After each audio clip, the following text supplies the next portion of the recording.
Yo, what up, Street Talks? There, Kim or The Thought. This one is about biological health, biological happiness. So, whether we like it or not, we humans, we're biological beings, which means, you know, our universe is self-contained within ourselves. And we're regulated by certain hormonal cascades, electricities, oxygen, exposure to the elements, heat, gravity, digestion, and so forth. So one of my personal life goals is maximal physiological thriving and physiological happiness. Now, how do I define physiological health and physiological happiness?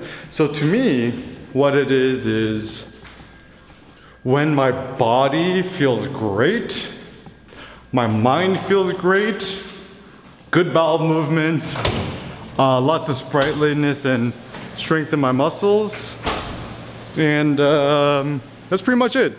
So it's quite simple, truth be told. Now, how does one achieve that? So I have some basic ideas.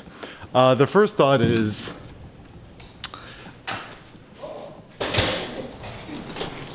Hey, you! no. No. You go inside. Well, let me leave it. No, I have to leave it. So Yeah, you could leave it there. Yeah. I said leave it the door outside. Yeah. We're leaving it in there. All right. So, and yeah, so for me, it's so funny. After you have your daily bowel movement, you feel like a quadrillion times better. And so, you know, a lot of people, oh, they want to be happier, mental health. I'm like, maybe we should talk more about like digestive health, or, you know, how to feel better with your body a little bit better and stuff like that. And so for me, it's spending as much time as humanly possible with fresh air. I like changes in humidity, temperature, elevation, gravity, stuff like that. You know, I like all the micropollens and allergens in the air. It kind of stimulates you. So for me, death is actually just staying at home all day, right? And so,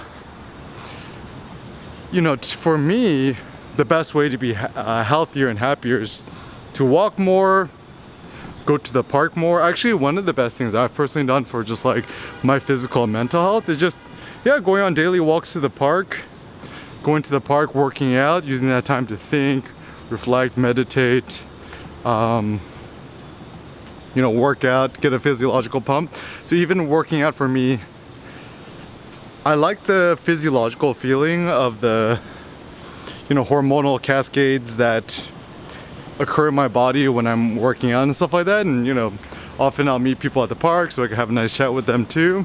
Even going up the hill, this favorite hill of mine, by having some sort of elevation and difficulty in walking, it actually really does stimulate your body. So rather than seeking some sort of stasis or stability, perhaps we humans were happiest when there is instability and unstasis, where we delight in a life that has more dynamism, that has more dynamic movement when things are kind of changing and in flux. So if we assume that biological health is true health, just think of yourself like a biological being. Like, what do you need? You need, you know, obviously food, water, you know, coffee and stimulants are good too. But I think our body actually needs some more of the good stress. They call it eustress, E-U-S-T-R-E-S-S. Eustress means, EU means Greek good. So it's not really a life devoid of all stresses. It's a life devoid of bad stresses, like stresses which you don't really care for. But good stress is like when you stress your muscles and you know, stress your body in fun, interesting, entertaining ways.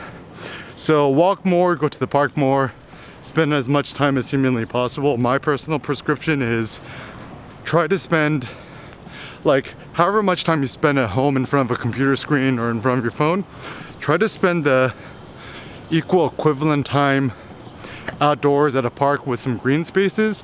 Maybe this is where it's good to have a smartphone or whatever.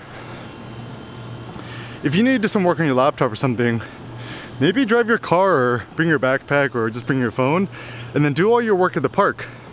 Go to the park, work out, fuck around with your phone, I don't know, answer emails, write blog posts. Try to position yourself in where you could actually take your devices with you to places where you typically wouldn't, like even take your laptop to the park. Get the fresh airs, all the micro pollens from the trees. And honestly, I think the worst thing about COVID is the fact that everyone's just kind of afraid of leaving their own houses. So certainly if you're like over the age of 70, you're immunocompromised. I mean, that does suck, but you know, I don't know. I think life is short and uncertain. Why spend any of it being physiologically miserable?